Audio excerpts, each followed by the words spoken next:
오늘 본문 말씀을 가지고 하나님께서 위기를 주시는 이유라는 제목으로 말씀을 나누겠습니다. 하나님께서 우리 믿는 사람들에게 형통함만 주시진 않습니다. 형통함도 주시지만 또한 위기도 허락해 주십니다. 하나님은 형통과 위기를 조화롭게 사용하신다라는 생각들이 듭니다. 하나님께서 만약에 우리의 삶에 형통함만 주시면 우리의 삶에는 긴장이 사라지고 그 다음에 훈련되지 않고 발전하지 않고 성숙되지 못할 겁니다. 그러겠죠. 늘 모든 것이 평탄하니까 뭔가 새롭게 발전하려고 노력하지도 않을 거고, 또 삶의 긴장도 그만큼 덜할 거고, 훈련도 안 될 거고, 그만큼 성숙하지도 않은 거죠. 그러니까 항상 형통함만 있는 것은 그렇게 큰 축복이라고 생각하지는 않습니다. 또 반대로 하나님께서 항상 위기만 주신다면 어떻게 될까요? 그러면은 아마 우리가 심장마비가 되어서 항상 놀래고 긴장해서 아마 견디기를 어려울 겁니다. 그래서 우리 하나님께서는 이 형통함과 위기를 아주 적절하게 우리의 삶 가운데 사용하여 우리를 훈련시키고 또 축복하시고 단련하신다는 생각이 듭니다. 여러분 잘 들어보세요. 위기를 잘 넘기면 형통함으로 나아가고, 형통에 안주하면 위기가 찾아오고. 다시 한번요. 위기를 잘 넘기면 형통함이 우리에게 찾아오고요. 그 다음에 그 형통함에 안주하면 또 위기가 찾아오고요. 이것이 우리의 삶입니다. 하나님께서 우리의 삶 가운데 우리로 안주하지 않고, 아니면 너무 현실에 그냥 머물러 살지 않고, 아니면 도태되지 않도록 계속적으로 좀 더 성숙한 단계로 나아가기 위해서 때로는 위기도 주시고, 그러나 그 위기를 우리가 잘 관리하고 믿음으로 그것을 인내하고 그 위기를 극복해 나아가면 또 형통한 길을 열어주시는 그러한 축복이 있는 것이죠. 그러면 가장 좋은 거는 어떤 거일까요?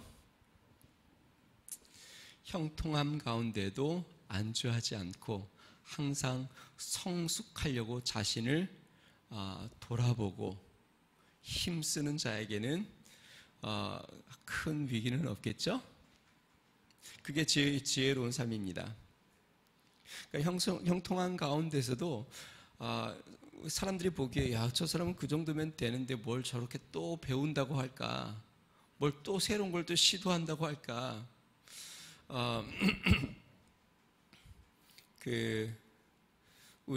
죄송합니다. 우리 가족 얘기를 해서 우리 큰 누님 매형이 IT 관련된 일을 계속 하셨어요. 그러다가 이제 그 일들이 이제 경쟁도 많아지고 나이도 들고 또 젊은 사람들이 많이 하니까 아무래도 경쟁력이 떨어지잖아요. 그래서 계약을 하고 몇 년을 일하고 또 계약을 하고 몇 년을 일하고 막 이러는데 이제 점점 계약하기가 좀 어려워지는 거죠. 이제 경쟁력이 이제 아무래도 뭐 새로운 기술들 또 젊은 사람들 뭐 하는 사람들이 많으니까, 그리고 또 이제 나이가 많고 경력이 많을수록 뭐 연봉에 대한 부담들이 이제 회사 측에서는 있으니까. 그래서 우리 매형이 죄송합니다. 이렇게 가족 얘기를 해서 최근에 다 그거와 관련됐지만 전혀 좀 약간 다른 일들을 배우기를 시작을 했습니다. 그래서 그 일들을 이제 그냥 좀 덜 받으면서도 배우면서 일을 시작을 하고 하다가 이제 한동안 또 다시 일이 잠깐 끊겼어요. 그래가지고 이제 이력서들을 막 냈는데 한 회사에서 이제 인터뷰를 했어요. 우리 누님이 그러더라고요. 자기를 매형이 이제 나이가 이제 꽤 됐는데 자기를 왜 뽑아줬는지 잘 모르겠다. 근데 인터뷰를 갔는데 그 이유를 알게 됐어요. 그분이 물어보는 거예요. 아니, 이력서를 보니까 이전에 IT 쪽의 경력이 그래도 꽤 괜찮으신데 왜 이쪽으로 안 가고 전혀 생소한 이런 분야를 하려고 합니까? 그때 저희 매형이 이제 새로운 일에 좀 도전해 보고 싶어서 이 일을 내가 선택을 했습니다. 그것 때문에 뽑혔어요. 지금 나이가 뭐 저보다 매형이니까 훨씬 많잖아요. 그분이 그 나이에 뭔가 새로운 일을 시도해보고 배우는 자세로 해보겠다는 그것이 감동이 됐나 봐요. 그 인터뷰하는 사람에게. 그래서 야, 그 마음 가지고 한다면 지금 처음에는 그렇겠지만 꾸준히 배우면 이 사람은 회사에 도움이 될 사람이겠다라고 생각을 하고 뽑으신 거예요. 여러분, 우리의 삶 가운데 우리가 뭔가 이제 좀 어느 정도 그래도 연륜이 쌓이고 경험이 쌓이고 안정된 삶을 살다 보면 안주하기 쉽죠. 그런데 우리가 꼭 기억해야 될 것은 그렇게 안주하다가는 위기가 찾아온다는 것을 우리의 삶에서 늘 경험한다는 것입니다. 그렇기 때문에 앞부분에도 이야기했지만 위기를 잘 관리하고 극복하면 우리의 삶에 형통이라는 길이 열리고 또 그 형통함에 이제 안주하기 시작하면 다시 우리의 삶에 위기가 찾아온다는 것을 기억해야 됩니다. 그래서 하나님은 우리의 삶 가운데 형통함과 위기를 아주 적절하게 사용하시면서 우리의 삶을 다루시고 계시다라는 생각들이 듭니다. 아브라함이 다시 헤브론, 애굽에서 헤브론으로 올라왔습니다. 일정 기간 헤브론에서 머무르면서 좀 평탄한 삶에 이제 이어져 가는 것 같습니다. 성경학자 휴즈에 대한 이야기를 들어보면요, 지금 이때가 아브라함의 나이가 84세, 그러니까는 하란에서 떠나서 약 9년이 된 때 정도 되었다고 이야기하고요. 그 다음에 아브라함의 삶의 규모가 점점 커져간 것을 봅니다. 나중에 이제 오늘 본문 뒤쪽에 보면은요, 14절을 한번 읽어볼까요? 14절 한번 읽어보겠습니다. 같이 있습니다. 시작. 아브람이 그의 조카가 사로잡혔음을 듣고 집에서 길리고 훈련된 자 318명을 거느리고 단까지 쫓아가서, 자, 집에서 길리고 훈련된 자 318명을 데리고 가서 전쟁을 하러 나갑니다. 그러니까 아브라함이 하란에서 나올 때는요, 아브라함과 그의 아내와 사레와 그 다음에 조카 롯과 이렇게 셋이 나왔어요. 그런데 지금 집에서 기르고 훈련된 자가 318명이니까 여기서 기르고 훈련된 자는 돈 주고 샀다기보다는 그 공동체 내에서, 그 가정 내에서 아마 종에서 또 종으로 태어나고 또 자라나고 또 훈련된 사람, 그렇게 훈련된 자가 318명이면 그렇지 않은 남자, 나이가 있는 남자들이나 아니면 여자들까지 포함하면 이 아브라함의 삶의 규모가 굉장히 커졌다는 것을 우리가 알 수 있습니다. 자, 이렇게 어느 정도 안정된 삶이 이어졌을 때에 위기가 찾아옵니다. 그 가나안의 북부 메소포타미아 지역의 연맹 4개국이 가나안 남부 사해 지역의 5개국을 쳐들어왔는데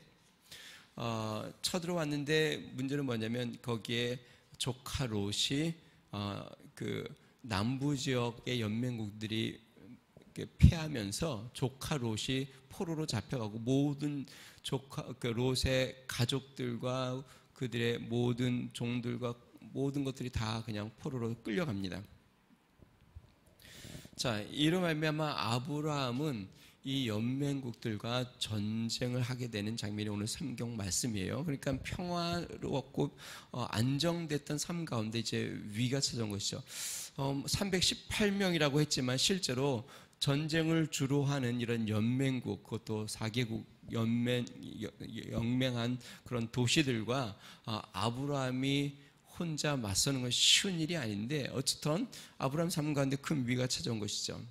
자, 또 하나 더 큰 위기를 맞은 사람은 누구냐면 롯입니다.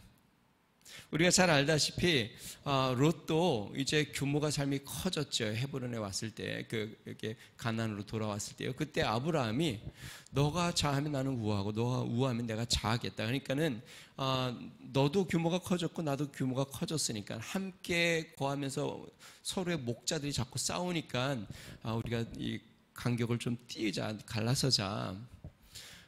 그럴 때에 이 롯이 물이 풍족한 이제 요단 서쪽, 물이 풍족한 요단 지역을 선택을 합니다. 그래서 그쪽으로부터 계속 옮겨 소돔까지 옮겨가게 되죠. 자, 그런데 그가 머문 땅에 평안한 듯 잘 지냈다가 이제 전쟁이 나서 모든 가족과 모든 재물까지 다 빼앗기고 포로가 된 것이죠. 자, 이렇게 지금 아브라함과 조카 롯 삶 가운데 위기가 찾았습니다. 자, 그러면 이런 위기가 우연히 찾아왔을까요? 물론 표면적인 이유는 있습니다. 이 나라들의 세력 다툼인데요. 그런데 이 세력 다툼에 지금 하나님의 사람 아브라함과 롯이 포함되어 있습니다. 자, 그렇다고 한다면 하나님의 사람 아브라함과 롯에게 일어난 이런 위기는 하나님의 뜻이 있을까? 하나님의 뜻이 있다면 어떠한 뜻이 있는가? 우리의 삶 가운데 많은 위기가 찾아옵니다. 물론 내가 원해서 오는 위기도 있고 나랑 상관없이 찾아오는 위기도 있습니다. 내가 잘못해서 오는 위기도 있고 아니면 주변 환경으로 말미암아 받는 위기들도 있습니다. 자, 어찌하였든 우리의 삶 가운데 하나님이 허락하신 위기에는 어떤 뜻이 있을까? 우리가 세 가지를 살펴보면서 하나님이 주시는 위기 가운데 우리가 어떠한 태도를 가져야 될지를 살펴보겠습니다. 첫 번째요, 하나님께서 우리의 삶의 위기를 허락하시는 이유는요, 첫 번째는 교훈을 주시기 위해서입니다. 먼저 롯에게 찾아온 위기를 한번 생각해 보겠습니다. 아브라함이 선택권을 주었을 때에 롯은 눈을 들어서 눈에 보기에 풍족한 것, 좋은 곳, 이성적으로 계산적으로 보기에 굉장히 평화로워 보이고 윤택해 보인 곳, 그래서 그는 요단 지역을 선택을 했고 물이 많은 지역을 선택을 했고, 성경 거기가 하나님이 멸하시기 전에 에덴 동산과 같았다라고 이야기하니까 굉장히 좋은 곳이라는 것을 알 수 있습니다.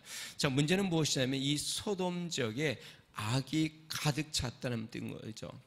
세상 쾌락이 넘치는 곳이었습니다. 그것을 이제 어떻게 할 수 있냐면 이제 뒤로 좀 가면요, 창세기 19장에 보면 하나님이 천사들과 함께 소돔과 고모라를 친히 살피러 오십니다. 왜냐하면 악이 가득 찼기에 얼마나 악한지를 보러 오는데, 하나님이 천사들과 왔을 때 롯이 그들을 알아차리고 맞이합니다. 그리고 자신의 집에서 묵고 가라고 간청을 합니다. 자, 그래서 그 롯의 가정에 들어왔는데요, 어떤 일이 벌어지냐면 그 소돔의 남자들, 젊고 나이 많은 남자들이 몰려옵니다. 그리고 문을 두드립니다. 롯의 가정에. 그러면서 뭐라고 이야기하냐면, 너희 집에 남자 들어가는 것을 내가 봤는데 그 남자를 빨리 끌어내라. 그와 관계를 갖겠다. 그러니까 동성 관계를 갖겠다. 얼마나 악한지를 보여주는 장면이죠. 자, 그렇게 악한 소돔에 이 믿음의 사람 롯이 그곳에 환경적인 편안함을 보고 그냥 머물러 산 것이죠. 그러다가 어떻게 돼요? 전쟁이 나서 모든 소유를 다 빼앗기고 모든 가족은 다 포로가 된 것입니다. 자, 하나님께서 이 사건을 롯에게 허락한 이유는 저는 교훈을 주기 위한 것이라고 생각이 듭니다. 세상적인 눈으로, 이성적인 판단으로 또 세상의 풍요로움과 만족을 선택했을 때에 찾아오는 그의 삶의 위기, 이것은 교훈이죠. 자, 그 교훈은 무엇일까요? 세상의 만족과 육체적인 만족과 쾌락은 반드시 사로잡히는 악한 힘이 있다는 것입니다. 다시 한번요. 여러분, 세상의 달콤함은요, 그 세상의 유혹에 빠지고 넘어가게 되면 결국 어떻게 되냐면 악한 힘에 사로잡히게 됩니다. 지금 롯이 지금 이렇게 사로잡혀가는 것처럼 성경은 그것을 무엇이라고 이야기하냐면 사도 바울은 사단의 덫이라고 이야기했습니다. 디모데전서 6장 9절에 보면은요, 부하려 하는 자는 시련과 올무, 여기서 올무는 덫을 의미합니다. 시험과 올무와 여러 가지 어리석고 해로운 정욕에 떨어지나니 곧 사람으로 침륜과 멸망에 빠지게 하는 것이라. 디모데후서 2장 22절에는요, 저희로 깨어 마귀의 올무에서 벗어나 하나님께 사로잡힌 바 되어 그 뜻을 좇게 하실까 함이라. 지금 사도 바울은 지금 두 가지를 이야기합니다. 하나님께 사로잡힌 삶과 사단의 올무에 사로잡힌 삶. 사단의 올무에 사로잡힌 삶은 내가 세상의 유혹과 쾌락과 세상의 물질의 유혹에 빠져 살 때에 사단의 올무를 놓아 그들을 사로잡는다는 것입니다.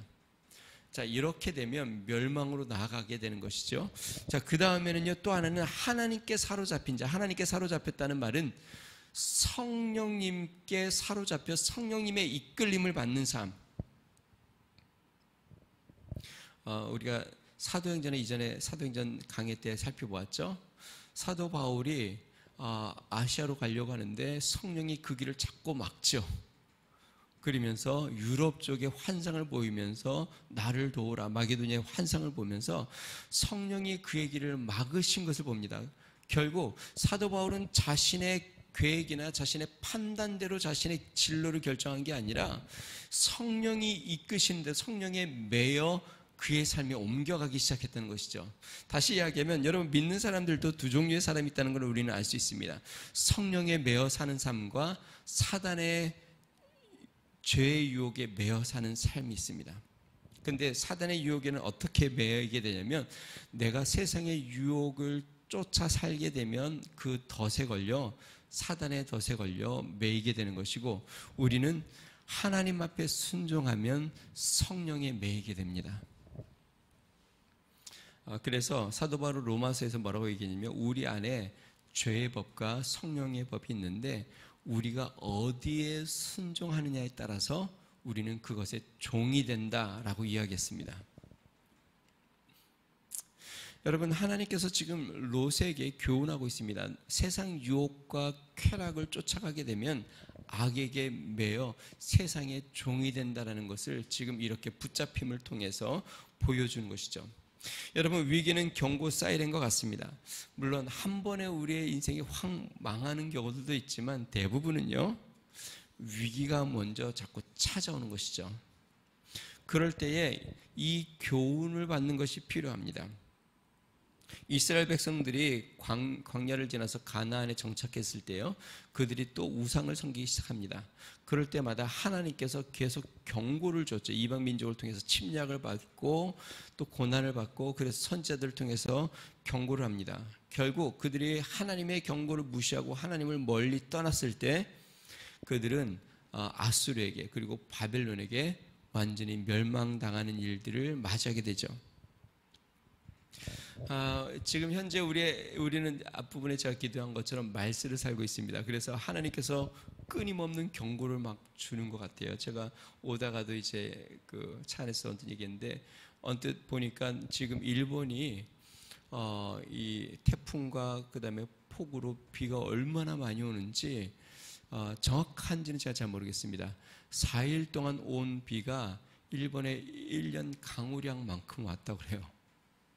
여러분 비가 많이 오는 것도 문제긴 하지만요 더 큰 문제는 뭐냐면 짧은 시간에 많이 오는 게 문제입니다. 왜냐하면 비가 왔다가 쉬었다 왔다가 쉬었다 하면 이 집안도 좀 물이 쭉 빠져서 다시 또 회복하는 시간들도 갖고 이렇게 되는데 한꺼번에 쉬지 않고 비가 계속 오면 어떻게 되냐면 이제 무너져 내리기 시작하는 거죠. 뭐 다리도 무너지고 그 다음에 뭐 집도 뭐 무너져 내리고 뭐 어쨌든 그래서 지금 굉장히 심각하다는 이야기 뉴스가 계속 나오고 있습니다. 뭐 중국도 계속 나오죠. 지금 중국도 뭐 수백 명이 이제 사망했다는 얘기도 들리고 뭐 4,000대가 차가 한꺼번에 어디는 매몰됐다는 얘기도 나오고 참 신기한데 위아래는 다 그런데 우리나라는 이렇게 하나님이 지켜주고 계신 것 같아요. 마지막 때가 되면서 하나님께서 여러 가지 위기 경고들을 계속 주고 있죠. 이럴 때일수록 우리는 교훈을 얻어야 되고 깨어 있어야 합니다. 자, 두 번째 하나님께서 우리의 삶의 위기를 허락하시는 이유는 무엇이냐면 돌이킬 기회를 주시기 위한 것입니다. 롯에게 허락하신 위기의 하나님의 또 하나의 중요한 목적은 하나님이 그를 돌이키게 하기 위함이라고 저는 생각합니다. 세상으로 향해 나갔던 롯이 다시 한번 하나님의 뜻과 거룩한 삶으로 돌아오기를 우리 하나님은 원하셨던 것 같습니다. 제가 앞부분에도 이야기했지만 창세기 19장이 소돔과 고모라를 멸망시키는 장면이 이제 조금 있으면 나옵니다. 그리고 그때에 롯과 그의 아내 그리고 그의 딸들은 같이 나오게 되는데요. 지난주에 얘기한 것처럼 그의 아내는 뒤를 돌아봐 소돔 기둥이 되고 두 딸은 아버지에게 술을 먹이고 아버지와 동침하여 자녀를 낳는 일들을 벌입니다. 다시 이야기하면 하나님께서 그 전에 전쟁을 통해서 이 롯이 큰 위기를 만나 고생을 많이 했다면, 야, 하나님의 뜻이 아니구나. 이 소돔에서 사는 것이 하나님이 기뻐하는 일이 아니구나. 이 죄악된 세상에 내가 함께 있는 것이 우리 하나님이 원하시는 것이 아니구나 하고 돌이켰다면, 조금 지나 이 소돔과 고모라가 멸망하는 이 상황 가운데 자신의 아내가 소돔 기둥이 되는 일도 없었을 것이고, 또 그의 후손들도 그렇게 되지 않았을 텐데, 여러분, 이 사건 이후에 어떻게 됩니까? 롯은 여전히 또 소돔에서 자리를 잡고 삽니다. 그리고 그 후에 그러한 일들을 만나게 되죠. 분명히 하나님께서 이 회복할 수 있는 기회, 돌이킬 수 있는 기회를 위기를 통하여 주셨는데, 그것을 그냥 그 위기가 지나자마자 다시 원래대로 돌아간 삶을 살았던 것이죠. 사랑하는 성도 여러분, 우리의 삶에 찾아오는 위기는 하나님께서 혹시 나의 삶을 돌이키라는 하나님의 경고의 메시지인지를 살펴봐야 합니다. 그리고 그냥 그 위기만 지나면 된다고 생각하지 말고, 그 위기 이후에 다시 내가 이제 어떻게 하나님이 기뻐하는 삶을 살지를 우리가 생각해 보아야 합니다. 여러분, 우리의 삶에서 이루어지는 일들은 우리가 늘 이야기하지만 우연히 일어나는 일은 없습니다. 하나님이 만약에 우리에게 무엇인가를 허락하셨다면 그 안에는 뜻이 있습니다. 그래서 그것을 피하는 것이 목적이 아니라, 지나가기만을 하는 것이 목적이 아니라, 하나님이 무엇을 교훈하시고 나의 삶에 무엇을 변화시키기를 원하시는지를 우리는 기억해야 하고, 거기서 돌이키면 앞부분에 이야기한 것처럼 위기에서 극복하여 형통한 삶으로 나아갈 수 있다는 것을 기억해야 합니다. 자, 마지막 세 번째로요, 하나님께서 우리의 삶에 위기를 허락하시는 이유는 축복의 길을 여시기 위함입니다. 자, 이제 아브라함에게 허락하신 위기의 의미를 좀 생각해 보겠습니다. 우리가 그런 이야기를 하죠. 난세의 영웅이 난다. 어지럽고 위태로운 세상에서 영웅이 등장한다는 것입니다. 당시 아브라함은 이 가나안에서 이방인입니다. 우리 13절을 한번 읽어볼까요? 같이 한번 읽어봅니다. 시작. 도망한 자가 와서 히브리 사람 아브람에게 알리니 그때 아브람이 아모리 족속 마므레 상수리 숲을 근처에 거주하였더라. 마므레는 에스골의 형제요 또 아넬의 형제라. 이들은 아브람과 동맹한 사람들이더라. 자, 여기 아브람에 대해서 성경에 뭐라고 표현했냐면 히브리 사람, 히브리라는 뜻은 강을 건너온 사람, 그러니까 가나안 원주민이 아니라는 뜻을 이렇게 표현한 것이에요. 그러니까 가나안 땅에 강을 건너서 온 사람, 그러니까 이방인이죠. 그런데 동맹을 맺고 지금 지내고 있습니다. 다시 이야기하면 아브라함은 가나안에 있지만 아직은 그래도 이방인으로 있고, 아직 삶의 규모가 꽤 커졌지만 그렇다고 해서 거기에서 영향력을 크게 나타내는 사람은 아니었습니다. 자, 그런데 문제는 무엇이냐면 아브라함이 거한 지역, 그리고 동맹한 사람들, 그 함께한 사람들이 전쟁에 패하여 왕들이 잡혀가고 가축들이 다 빼앗기고 그들의 죽임을 당하고 이렇게 된 상황입니다. 물론 아브라함이 영웅이 되기 위해서 전쟁에 나간 건 아니에요. 아브라함은 조카 롯을 구하기 위해서 전쟁에 나갔습니다. 그런데 그 전쟁에서 승리하여 북쪽의 연합군들을 다 물리치고 남쪽의 연합군들을 다 구출해내고 다시 다 회복되게 되죠. 이 일로 어떻게 됐냐면 소돔 왕이 나와서 아브라함을 맞이하고 그 다음에 살렘 왕도 나와서 아브라함을 맞이하게 됩니다. 다시 이야기하면 이제 가나안에서 아브라함의 위상이 굉장히 높아졌다는 것이죠. 여러분, 저를 한번 보세요. 이게 왜 중요한 사건이냐면요, 하나님이 아브라함을 가나안 땅을 아브라함에게 약속의 땅으로 주었습니다. 그렇기 때문에 아브라함이 그들에게 어느 정도의 위상이 높아지고 권세를 갖는 것은 그 가나안 땅을 유업으로 얻는 데 있어서 굉장히 중요한 사건이죠. 하나님은 위기를 통해서 아브라함을 가나안 땅에 이제 인정받는 권세자로, 또 가나안 땅에 영향력이 있는 사람으로 세워주기 시작한 것이죠. 이것은 하나님의 놀라운 섭리이다. 여러분, 우리가 이 동일한 사건을 보고 두 사람을 살펴봅니다. 한 사람은 롯이고 한 사람은 아브람인데요. 동일한 위기인데 한 사람에게는 경고와 돌이키라는 메시지였고, 한 사람은 하나님이 더 큰 축복의 길을 여는 사건이었습니다. 그러니까 우리는 기억해야 돼요. 위기는 그냥 위기만으로 보면 안 됩니다. 어떤 사람에게는 위기가 축복이고 어떤 사람에게는 위기가 경고입니다. 똑같은 사건이어도 그것이 경고가 될 수 있고, 똑같은 사건이어도 그것이 하나님의 축복의 발판이 될 수 있습니다.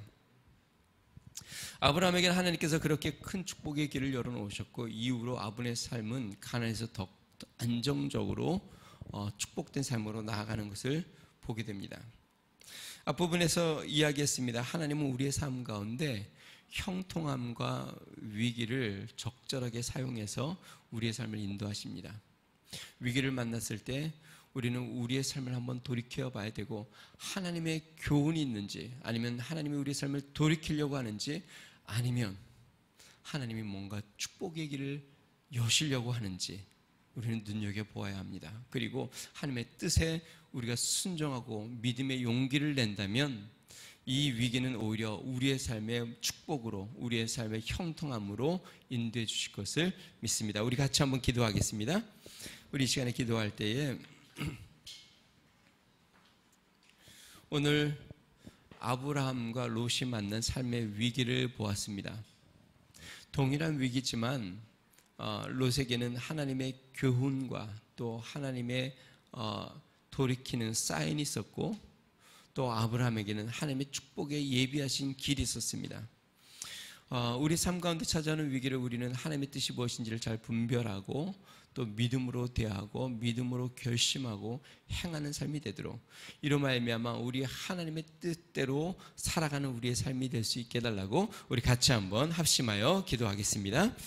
좋으신 하나님 아버지 감사합니다. 하나님, 아브라함과 롯의 삶 가운데 하나님 아버지 위기가 찾아왔지만, 하나님 롯에게는 하나님의 교훈과 돌이키라는 사인이 있었고, 하나님 아브라함에게는 오히려 하나님 아버지 하나님이 약속하신 가나안 땅을 차지하는 하나님 큰 발판을 마련하는 하나님 기회로 삼으신 것을 봅니다. 우리 하나님, 우리의 삶 가운데 찾아오는 이 위기를 우리 하나님의 뜻 안에 하나님 아버지 우리가 살피고 돌아보고 하나님 밝히 보아 우리 하나님의 뜻이 무엇이고 우리 하나님이 기뻐하는 일이 무엇인지를 우리가 순종하며 나아가는 믿음의 삶이 되도록 성령으로 역사하여 주시옵소서.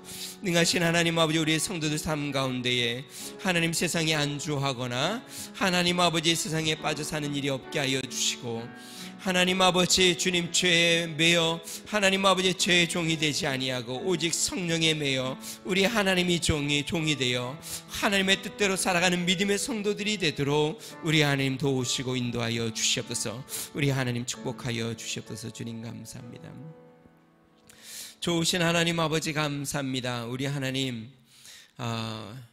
우리의 삶 가운데 찾아오는 위기 가운데 하나님의 뜻이 무엇인지를 잘 살피게 하여 주시고, 세상에 빠져 살지 아니하고 오히려 하나님의 뜻에 매여 주님의 뜻대로 살고, 하나님 우리의 삶의 위기를 오히려 축복의 기회로 하나님의 믿음의 순종함으로 나아가는 하나님 거룩한 하나님 아버지 우리의 삶이 되도록 축복하여 주시옵소서. 능하신 하나님, 이번 한 주를 살 때 우리의 삶에 맞이하는 위기 가운데 하나님 앞에 순종하며 오히려 하나님 아버지 믿음으로 나아가는 통로가 되도록 역사하여 주시옵소서.